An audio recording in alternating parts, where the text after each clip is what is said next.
Welcome to the First Cut Podcast. I'm Rick Gehman, and this is your DFS preview for this week's Bermuda Championship. And joining me to break it all down, as he does every single Monday, it's Greg DuCharme. Greg, are you feeling tropical this week? How you feeling? I'm in a difficult spot right now. So here's the thing. Outside of the game of golf, and I'm very grateful for the game this week, especially. I'm especially grateful we get to do this episode tonight because I play in one fantasy football league. No money. It's my wife is in the league, and so are all of her friends. And I'm playing her this week. This is trouble already. It's coming down to tonight, and I'm winning by 10 points. And I have Cooper Kupp. She has Robert Woods. But the kicker is she had Cooper Kupp a week ago. And we made a little trade. And I gave her DJ Chark, who put up 3 points this week. It was actually 2 weeks ago. So I've had Kupp for 2 weeks, which softens it a little bit. But so she was really Ram heavy. She had the tight end. She had Kupp. She had Woods. And so I said, I'll help you out. I gave her Chark. Unfair trade, fair trade. I don't know. It seemed fair to me.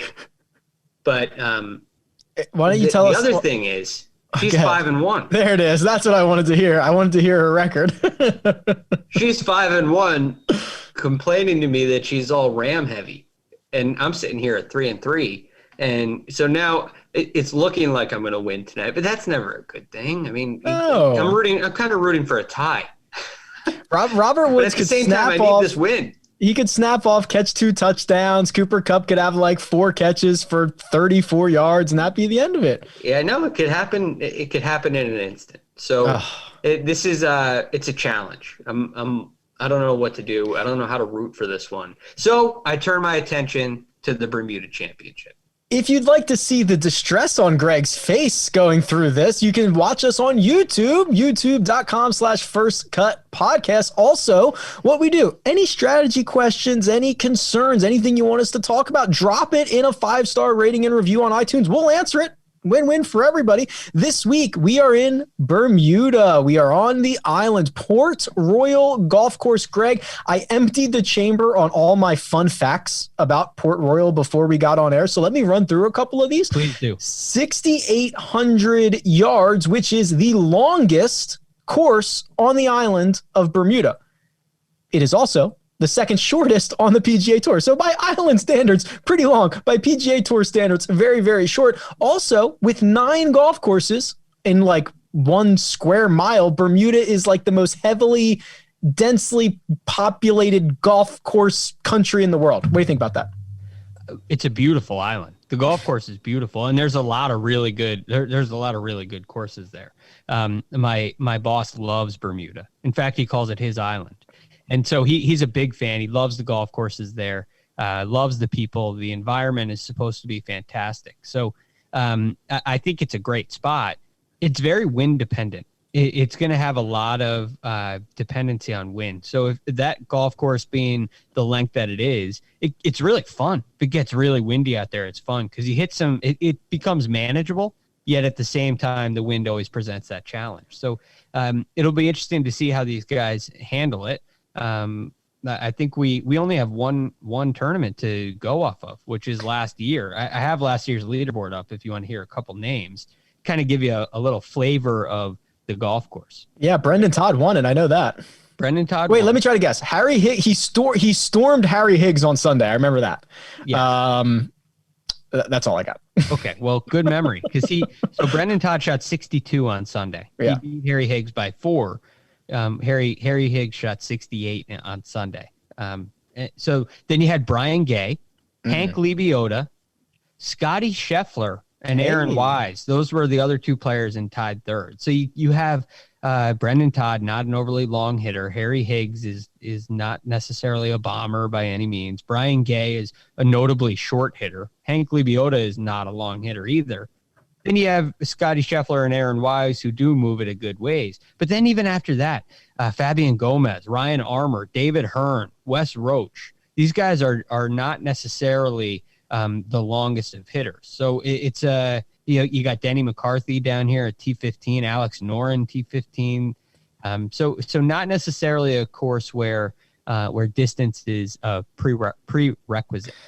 Certainly not. Jacob dropped in the chat that this is where Bermuda grass, the name, comes from, which I have no idea if he's trolling me or not. Sometimes he trolls in the chat, and sometimes he provides really great facts and insight, and I have no idea which one it is at the moment. But this is Bermuda grass greens. That's what they've got here. So we've seen these before, and you mentioned it, Greg. The only champion is Brendan Todd. He's also the only guy who was in the field last week who is playing this week. That's it. We didn't see any of these other golfers play, I don't think, in either of the last 2 weeks at the Zozo or the CJ Cup. And this has been elevated to full FedEx Cup point status, meaning if you win, you get yourself into the 2021 Masters. Very similar to Corrales Punta Cana Resort and Club Championship, right? You had, which is, and by the way, Jacob was not trolling you. Okay. I believe it was introduced from the island. He's got a link, as he always does. According to someone on the internet, it's from the island of Bermuda. So, if someone says it on the internet, it's true. True. That's right. there you go. So again, Todd to me is the standout player of the field, which not just because he won last week. I mean, he's a very, very good player. So he's amongst, I would say, the top 2 or 3 talents in the field. And I'm interested to see how he handles it. I'm going to have a chance to talk with him tomorrow morning on a new breed of golf on Sirius. We're gonna I'm gonna interview him. So I'm really looking forward to seeing what he thinks is the key to the course from his perspective. So I'm definitely looking forward to that, and looking forward to seeing how this plays out. Let's jump into the 10K range. You mentioned it, led by Brendan Todd at 11,100. Greg, I'm interested. I want you to ask him about the shape of his game, how he feels it's going right now, because he's got a couple of kind of meddling finishes in the 2 no-cut events, a 47th at the Zozo, a 52nd at the CJ Cup.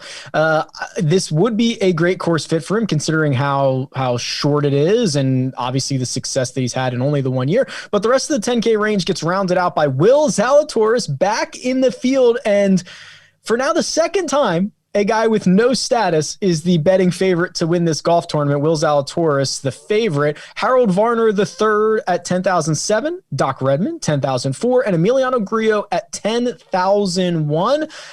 We can elaborate on Todd a little bit, but I think we both feel the same way about Willie Z. Will Zalatoris is, 3 of the 4 events he's played on tour have been top 10s. So It's been quite impressive. And so I think he does deserve his spot where he is here. So I'm interested in him. I think he is a great play. If you're concerned with Brendan Todd's recent play, then I think Will is a really nice fade.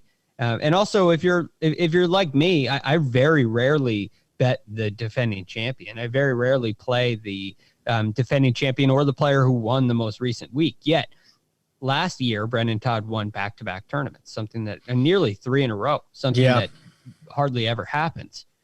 So does that mean that he's going to defend this week? He's breaking all the trends. I don't know. I have a feeling about Todd. I think the past couple weeks have been strong fields, strong golf courses that are not nearly the fit that this week is. And I'm interested to see. I think it's going to be a good week for Todd, because in this group, this 10K group is full of ball strikers.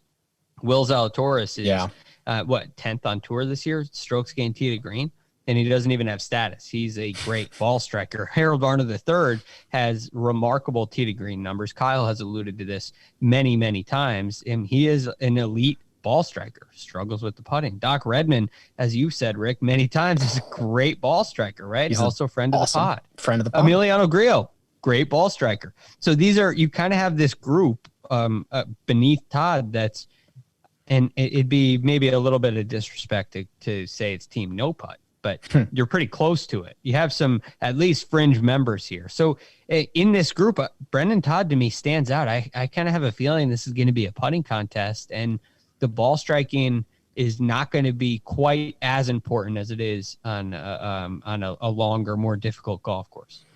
I understand Todd, of course. I think he's very clearly, well, I don't want to say he's very clearly the best player in this field, but I get it. I think he's well deserving of an $11,100 price tag. I'm a little bit more concerned than you are. We've covered Will Zalatoris ad nauseum. 16 of his last 18 starts anywhere on any tour have been top 20s. I mean, he just finds a way to get to the top of the leaderboard no matter where he's at. Yeah, you mentioned it, Doc Redman. So I went back and I ran the numbers since the tour's restart. If of anybody who has more than like 22 rounds played, I think Doc has 40 of them in that stretch. He leads this field in strokes gained approach. And Mark, when he was following him at, I want to say Wyndham, referenced what like a heavy ball he has, which if the winds start to kick up, that's the only defense you get. That's the only defense that you get here at Port Royal is if those winds kick up, I want somebody who's got a heavy ball, a little bit of a more piercing ball flight. I think Doc's ready. I'm a little bit biased. I like the guy, but I think he's ready. He's a great choice. I just wonder if that's the kind of fit. When you look at this tournament, is that why you think a ball striker may have a really good time here because of the wind? Are you banking on wind picking up? But we've only had one go around at this tournament, no shot link data to go off of. What do you anticipate being the key to this course? So, ball striking plays everywhere. I actually just ran this stat this morning for a different column. I went back and looked at the best ball striker. So this is approach plus off the tee since the start of the calendar year 2020. So I took the top 10 guys.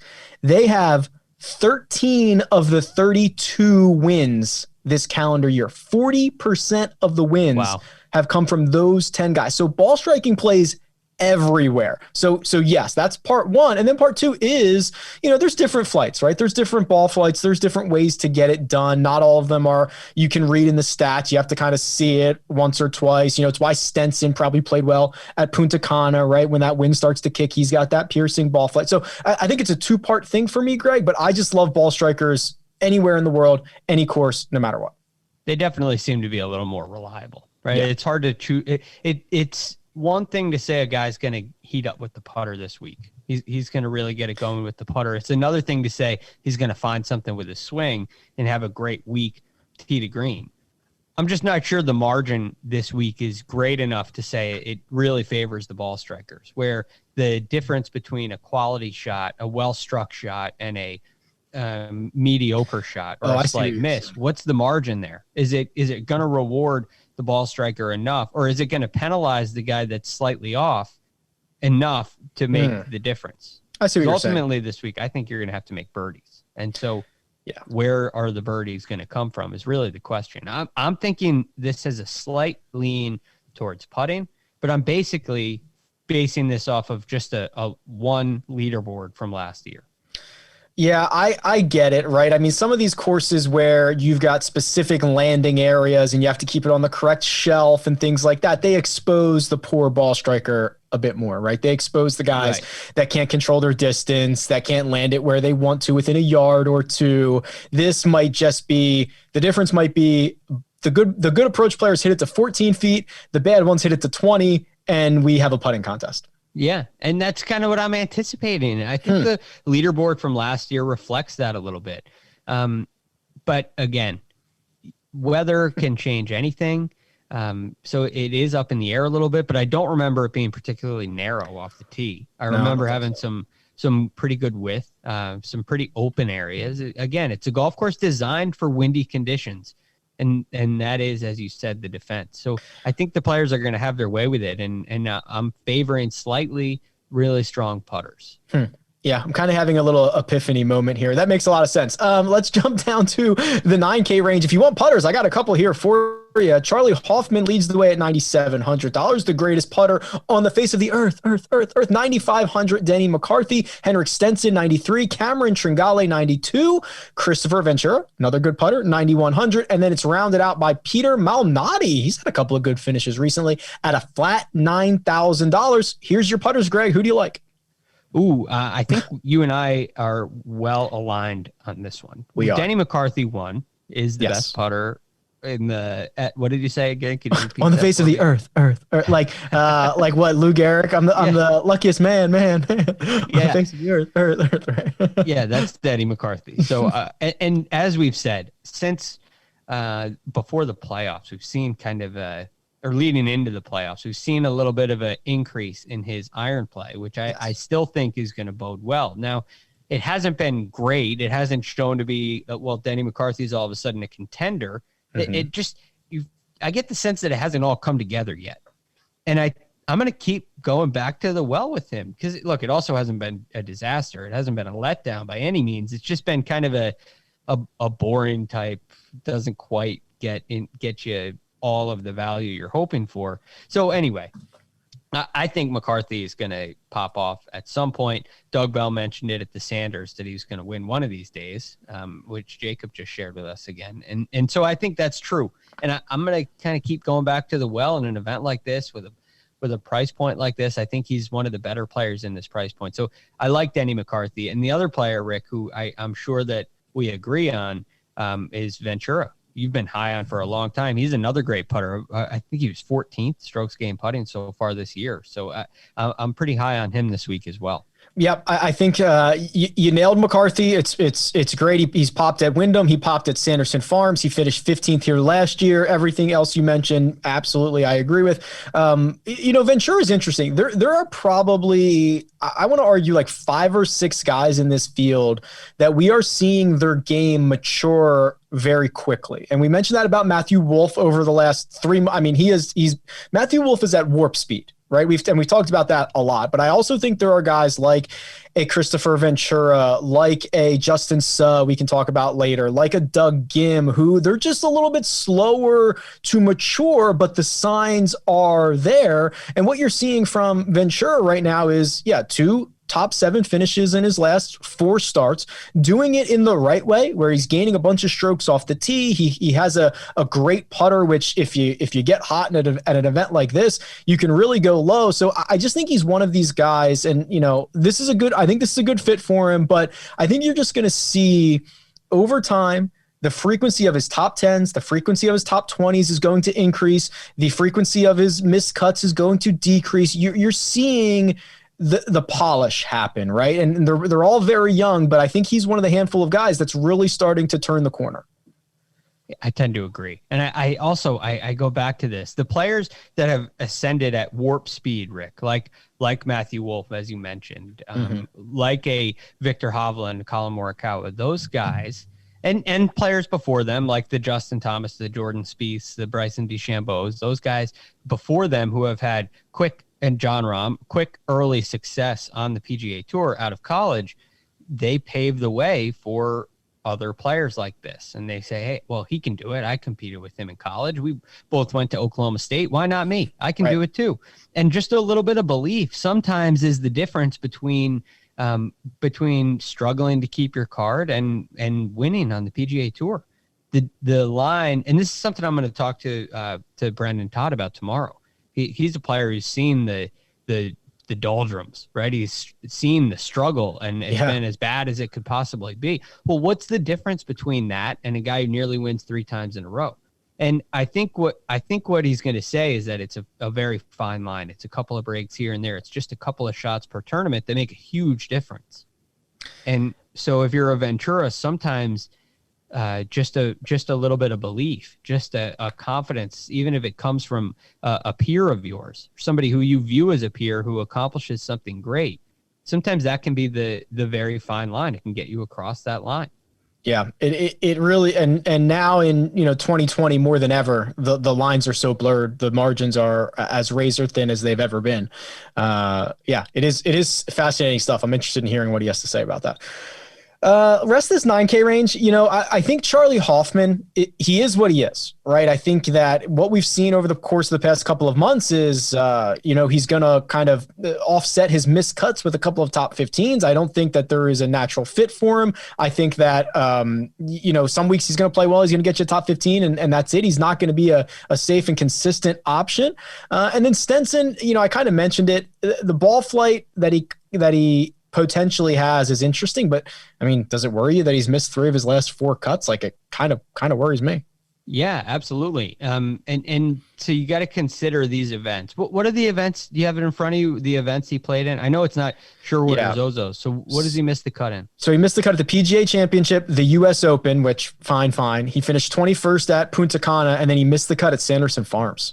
Okay, so Sanderson's the one I'm thinking of, and Punta Cana is another one. But although Punta Cana played a little tougher than we kind of expected, it wasn't necessarily one of those events like the Shriners where you had to go crazy low in order to just make the cut. You had to get to 7 under to make the cut. So I worry about Stenson in Birdie Fest, even though he's put on in an Open Championship, one of the greatest Sundays we've ever seen. Yeah. But in general, I mean, that's one of those venues, that's one of those tournaments where the line between great ball striking and struggling with the ball striking is so fine. So he has that advantage where here it's going to come down to the putter, and I don't trust his putter enough to play him in a lot of my lineups. So I am with you, and I think Hoffman's the same way.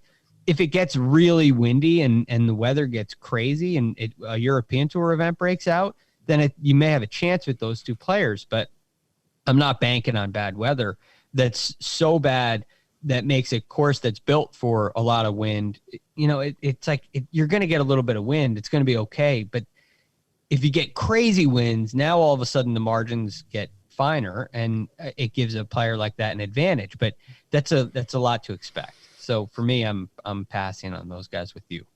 Speaking of European Tour, I have a guy in the 8K range that I would like to talk about. But first, we're going to take a quick break and hear a word from our partners. $8,000 Greg, Henrik Norlander at 8,900, all the way down to Pat Perez at 8,000. I have 3 names that I'm most interested in. I just added one. 3 names that I'm interested in this range, but I would like to see who moves the needle for you. Who is someone, because I actually find this to be the most difficult and maybe the most awkward, if that makes sense, range.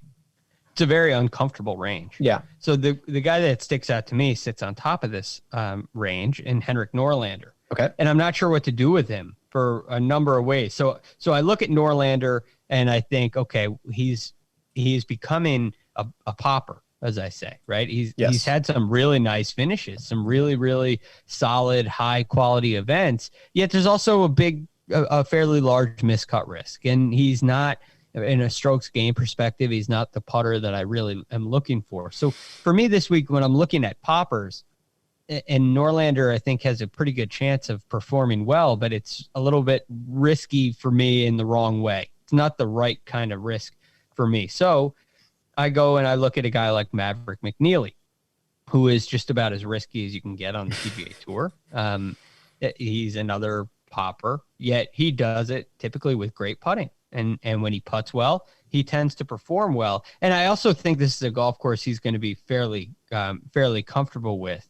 So he finished last year. I think he had a pretty good finish last year. It was Norlander I was looking. So Norlander was tied 28th last year. McNeely finished 35th. 35th. Okay, there you go.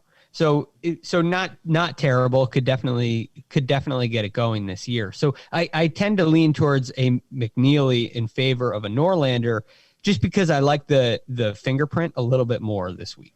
This is where you and I think there's not a right or a wrong. You and I differ the most. You like these kind of putters who can pop. And I mean, McNeely gained 11 strokes putting at the Sanderson Farms. He gained 9 at the Northern Trust. Like, he's capable of going super, super hot. But I look at the fact that he's lost strokes on approach in 9 straight starts, and it scares the lights out of me. And I'm just like, oh my God, I can't. But like, he still finds a way to, he's got a top 10 at the Rocket Mortgage. He had that 17th place finish at Sanderson. Like, I get it. It's just like against my beliefs. Yeah, I know. And look, I'm with you. This is hard.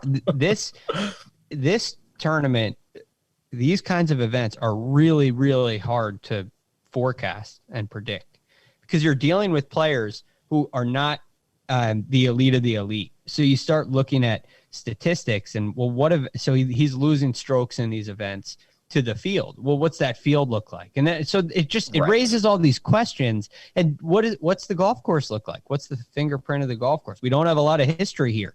And so it's very difficult to forecast. So I'm with you. it's not comfortable. Right? You want to go for a swim, but the water's not really that warm, and it's a little bit windy out. Yeah, it's a little overcast. If the sun was out, I'd jump right in, but it's not quite there. But it's supposed to, and I'm on vacation, so I should be in the pool, but I don't know. So I think the model this week includes a McNeely. But I completely understand your concerns. Right. The guy that I teased before the break, the European Tour gentleman, child, he's 18 years old. Rasmus Højgaard is in this field. He's $8,800. If you are not familiar with Rasmus, fair. Very fair for you not to be. He is very young. This is crazy, Greg. He was born in 2001.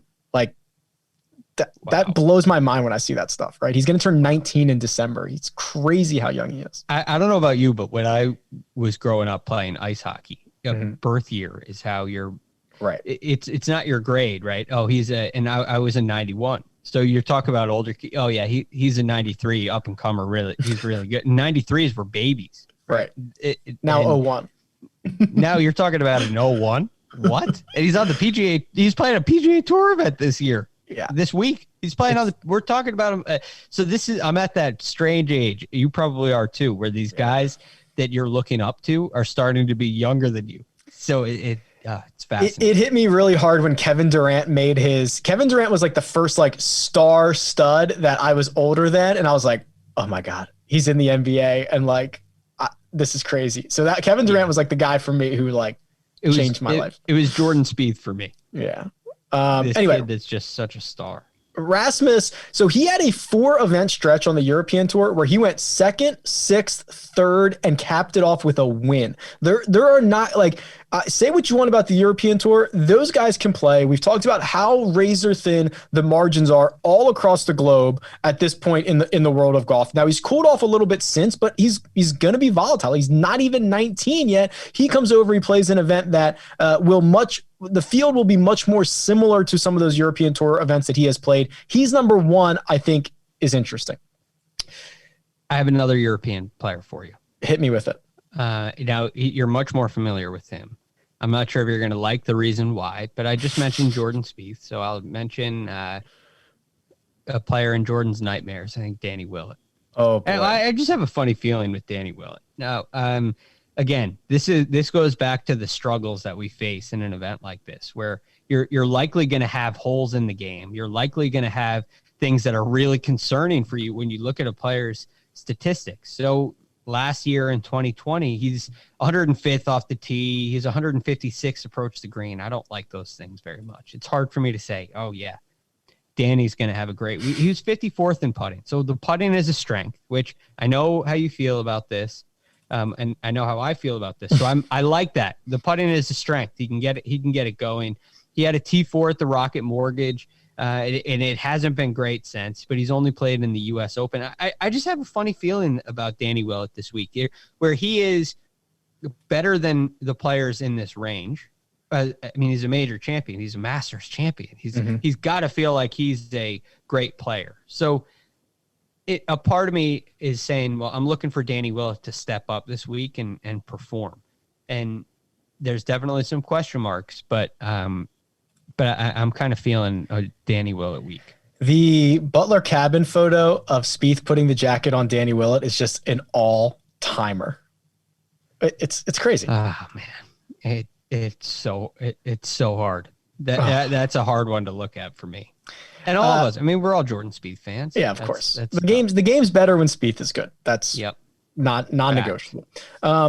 Two guys quickly here in this 8K range. So I mentioned Justin Suh earlier. I mean, he's coming off a 4th place at Punta Cana. He's coming off an 8th at the Shriner. Those are his last 2 starts. Now, we didn't have shot link data for Punta Cana, so it's hard to see, quote unquote, how he did it, but absolutely flushed it at Shriners. He gained like 6 strokes on approach. It was by far the best approach week of his very, very young career. So you could argue it's an outlier, or you could argue he found something. I wish I had the Punta Cana data to kind of back it up. But another one of these guys, I think, just a little bit slower. I mean, when you come out and you are put on the same stage at a press conference with Morikawa, Wolff, and Hovland, I mean, like, good luck. Good luck living up to it. Those 3 guys are unbelievable. Justin Suh just a little bit behind. He's going to be fine.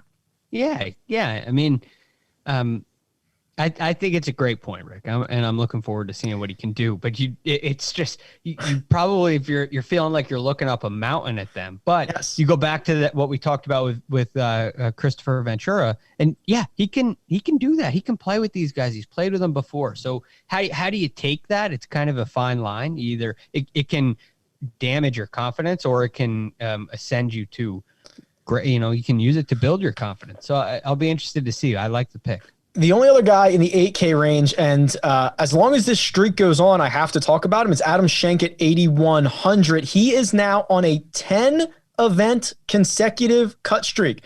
It is the 5th longest on the PGA Tour. It's the longest in this field. There's only – so would you like to – I don't expect you to know this. Would you like to take a crack at the guys who have longer cut streaks than Adam Schenk? No, I don't want to take – Okay, here it is. Rory, Xander, Hovland, Rahm. That's it. Wow. Pretty exclusive stuff. So yeah. the only unfortunate thing is, it's really great when you plug and play Adam Schenk at 6,800 and he makes the cut. At 81, you kind of need like a T25-ish type of deal, not just make the cut anymore. Yeah. You need more than a made cut. That's the only concern. 7K. This is where things start to get really interesting. So Patrick Rogers, Stuart Sink at 7,900 goes all the way down to Cam Percy, Ben Martin, Rob Oppenheim. Greg, find me somebody. Find me a couple guys. I like this range more than the 8K range. I think the 8K range I mentioned the pool reference before. It feels like you're jumping in a river in the middle of winter. So I don't necessarily like that 8K range, but in this range, there's a lot to hang your hat on for me. I mean, look at Stuart Sink. Don't look past Stuart Sink. Now he has a win this year. Check. He has a tied 12th at the Sanderson Farms. Check. Now a tied 64th at Shriners with an 81 in the final round. He shot 67, 63, 70, and then 81. I look at that round from a player whose highest round aside from that was 72 this year in the third round of the Sanderson Farms. He has 3 rounds of 65 and a 63 this year. I mean, this is great play. And all of a sudden an 81 shows up. I write that off. That's a one-off. That is not a problem. That's a one-time thing. And he's going to go show these boys how to play this week. And I'm looking at Stuart Sink, a guy who's having a pretty good putting year. He sits at 50th right now so far this year. I know it's a small sample size, but he's 50th in strokes gained putting. He's hitting the ball really, really well. He's been driving the ball fantastic. And I'm not saying that that's going to be a key factor this week, but in a way, it always is. A guy's driving the ball well, he's going to have some confidence. And I think that's going to I think that 81 is shaken off. I'm throwing it out. I think that is a huge factor to why he's priced the way he is. And I will go to say I think Stuart Sink is the value in this field. I think he's the best value of the field. So play Stuart Sink. Okay, I like that. I like that. But I got the guy. I got the guy right here.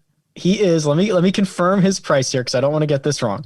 Okay. He is $7,800, and it is Wesley Bryan. And I like him too. So I don't know even where to start. So I think if there was ever a time and place to deploy Wesley Bryan, it is now and here. So let's be clear. Wesley Bryan, very short hitter, like ranks 205th on the PGA Tour in driving distance, and there's probably only 210 qualified guys. Like he's bottom barrel.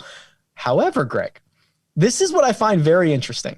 It is the smallest of positives, but he has gained strokes off the tee in 4 consecutive events. And I know what you're thinking. You're going, who cares? Four events where he's like basically positive. Who cares? Well, I'll tell you why. Because he lost strokes off the tee in his 17 straight starts before that. 17 in a row he loses, 4 in a row he gains. Did he find like that has to be he fixed something? He's not good. He's just like barely above average. But to go 17 in a row losing and then gain 4 in a row, come on, that's got to be something. Yeah, of course it is. When you are at the starting point, now look, distance is a skill. It's something that can be worked on, but it's not a skill that you're going to have that you can just try a little bit harder and improve your distance in a day. right? That's something that takes a little bit of time to gain, to build. For some people, it's a lifetime. So when you go to the first tee, you have your club head speed, you have your distance. There's very little factors at the PGA Tour level that are going to affect your distance day to day to day. So when you sit with the club head speed, the distance of Wesley Bryan, you're not going to gain strokes off the tee. You're not going to do it. It's very, very challenging to do. Look at strokes gained off the tee, compare it to distance, and then compare it to accuracy.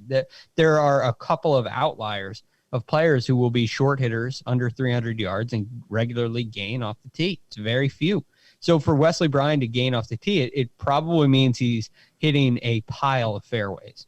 Correct. And that means, again, not that that's going to be critical of importance this week, but it means that he's swinging well. It's just a sign that he's swinging well. And he's another one of those poppers. So I like it. I don't think it gives you the value of Stuart Sink, who's won this year, right? Who's a major champion, who's much more experienced. But I really like the play. You don't think that resume compares to trick shot artist Wesley Bryan? 3 wins on the Korn Ferry Tour. He's talented. But you're right. And what he pops at is putting. So his iron game's usually pretty good. He pops with the putter. That's the thing that is the difference between like an 8th place finish and a 38th place finish for him is usually the rolling the rock.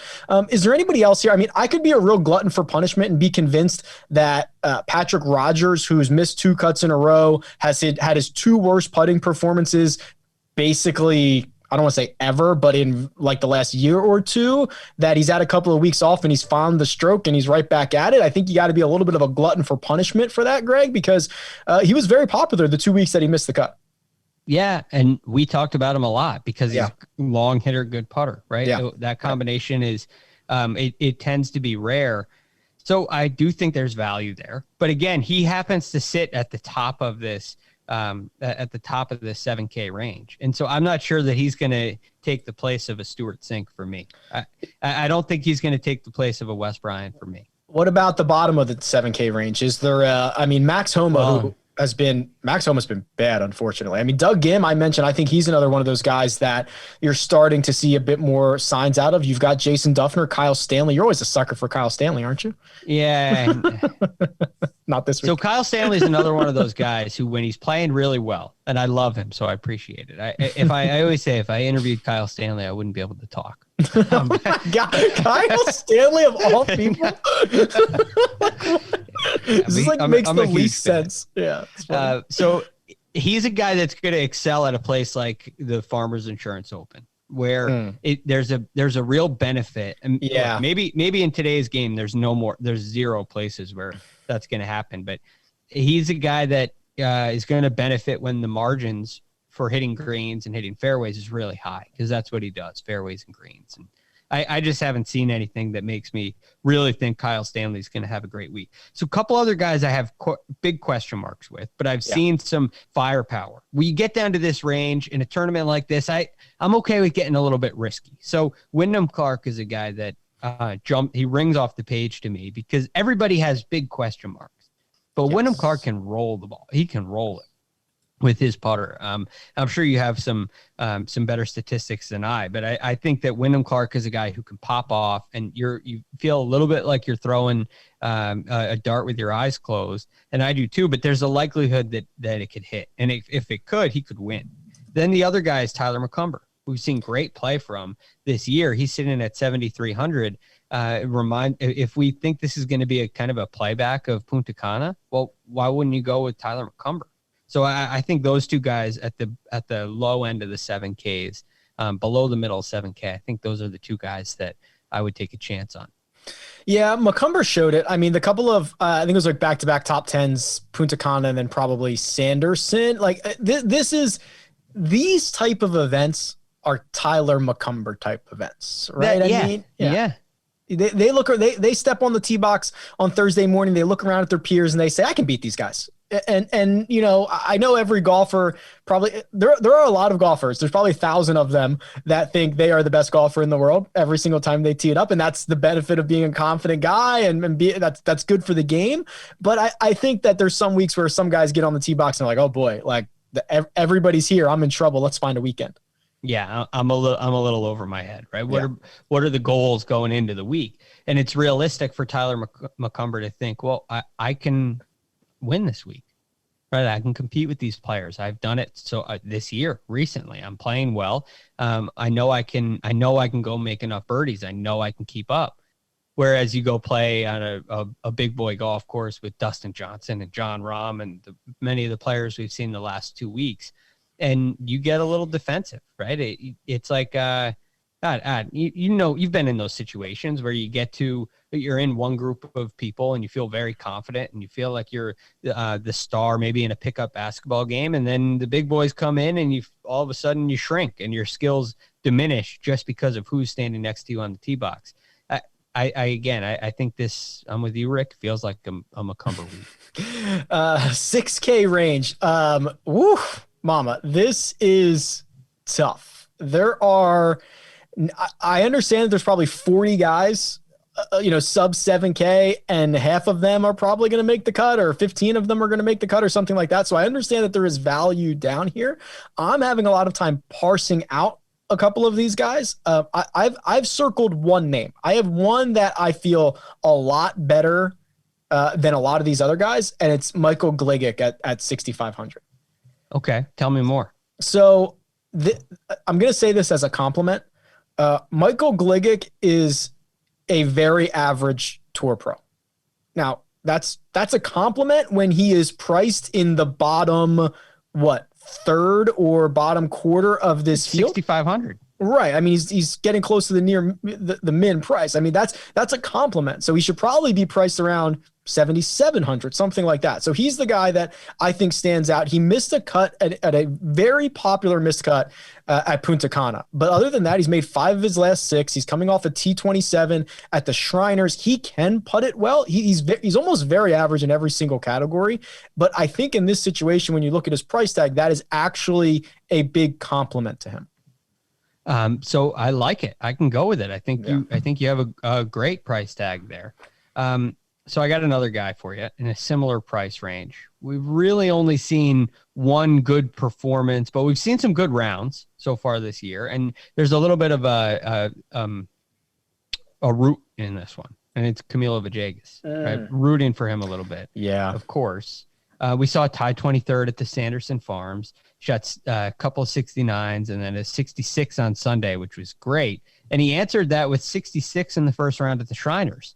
Now that was a difficult cut to make, especially if you shot 72 in one of the 2 rounds. Mm-hmm. But maybe there's a chance that Camilo could get something going. Now he goes against the grain for me so far this year. He's 254th in strokes gained putting, so it's way against the grain. But he's 13th tee to green. Yeah. He's 19th approach the green. So there's that capability of making some birdies, and maybe that bodes well for him. So I would definitely give him a look, although it's not where I feel the most confident. But that's kind of going down into the depths. A couple other players where I think there's something you can hang your hat on. Ryan Armour had a really nice finish last year at this event, which was he's also finish. Another one of those guys who's like, I don't know what his driving distance rank is, but I guess 165. You know what I mean? Another guy who the handful of courses every year that you get on that don't require a lot of distance, he seems to play well. So Ryan Armour, I think there's a possibility here. Now I'm going off of basically 2 things. One, which we said far too much today, it feels like a Ryan Armour kind of a week. I don't like going off of just a feel. You need a little more. You need a little more than that, right? I like to have a feeling about a player, look into it, and then find that I was right. You know what I mean? Oh yeah, I told you. Oh yeah, he has been played well. Well, Ryan Armour feels right this week. Yet he just keeps shooting 71 and 72, which gives me a little bit of pause, yet he is comfortable with the course. So if there's a pop-off kind of a week coming for a Ryan Armour, then I think this could be it. And again, it's purely a feel. So I don't love that, but I think if there's going to be a Ryan Armour type week, he's got a beautiful golf swing. I mean, we've seen it really is quite good, and he can control his golf ball. There's no question about it. He's at a disadvantage with distance. Like you were saying, Rick, it's a big time disadvantage. And I guess it was Wyndham Championship when we saw him play really well last. And earlier at the Travelers and at the Rocket Mortgage, he had some really good weeks, T6, T4 respectively. So maybe I'm hoping for a little bit of that, another bounce back like that. So I guess I may throw a blind dart at Ryan Armour. I actually gave him too much credit. I said he was probably 165th in driving distance. He was 182nd last year. So I actually gave him like 2 more yards. Yeah. So he's going to go here, if nothing else, and feel like he is not at that massive disadvantage. Yeah. Like, oh, these guys are so I'm 60 behind these guys. He's not going to feel like that. He's going to feel like, okay, I can here. We're at a course I can play. I actually think the other guy who, again, I'm scraping. This is the bottom of the barrel. Stuart Sink has won this year. Hudson Swafford has won this year. He won the last time we were on, like, basically in the same situation, like an island, windy, tropical situation. He won in Punta Cana, $6,800. Hey, hang your hat on it, right? It's something. It's better. You know that there's been good play recently. So, hey, I like it. Sign me up. I like it more than Ryan Armour. A little more expensive, but yeah, a little bit. There's something there. I'm basically tapped on this 6,000 range. It's pretty sour. Anybody else? Me too. No, nobody else. I mean, look, part of it is, can you find one thing that you like, that you think there's one thing that makes you feel good down in this range? Okay, Hudson Swafford won. Ryan Armour, he's going to be confident going into this event. Like, if you have to make it up, but you got to try to find one thing that you feel is going to benefit a player down in this range, because they're used to competing against the upper echelon on tour, and they get beat. And so they look like they're not great players. These guys are great players. It's very important to understand. I mean, anybody who has the ability to go out and shoot consecutive rounds of 64, 65, 67, which anybody with a PGA Tour card can do, well, you got to that guy's going to have a chance. So anybody has a chance, and just because they don't have great statistics doesn't mean they're bad iron players or bad putters. It's just they've been struggling a little bit, and these are the kind of weeks where players can turn it around. So find something that you like to hang your hat on and go for it. Take a risk. I think this thing is wide open, and there are a lot of good storylines with young guys trying to make a name for themselves, trying to lock up that tour card. We've got Willie Z at the top. This is going to be fun. We're going to be back on Tuesday with our mega preview pod as always. But for now, Greg, thank you very much for coming on. Looking forward to hearing about what Brendan Todd has to say. Yeah, I'm excited to share that tomorrow as well. Look, a megapod. What's better than a megapod? So I'm looking forward to catching up with you again tomorrow. Maybe a super megapod or a megapod would be better. Okay, yeah, I think those two things are both better. But look, you're talking about it. It's a third place finish here with megapod, so that's pretty good. That is pretty good. Take T3 every single week. You can find Greg on Twitter at TheRealGFD. You can find me on Twitter at RickRunGood. This has been The First Cut, and we'll catch you next time.